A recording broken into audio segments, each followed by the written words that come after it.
Усмихни се. Така.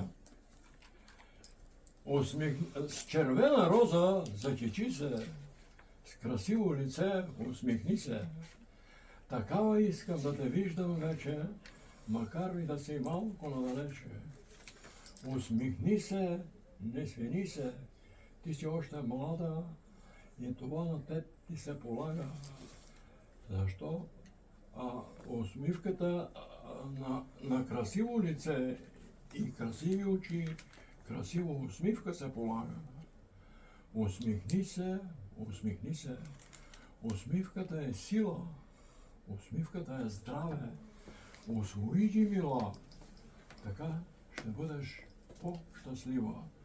Усмихни се, усмихни се. Пиша. Ето повод да го поканиме. Какво да ви кажа? Пиша за себе си. Не съм писател. То няма по-хубаво Нямам от такива това. претенции. Няма по-хубаво. Нямам такава подготовка за такъв Но човек. имате време. Да. Там Имам време. Може да се подготвите и Времето за е наше. писател. Така е. Който го иска, го държи здраво.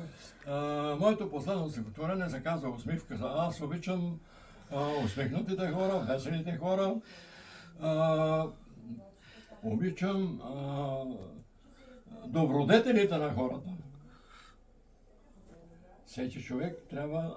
добрият човек има добри добродетели. Това е усмивката, това е работоспособността, това е волята му на живот, това е... Но гарант за тия добродетели е любовта.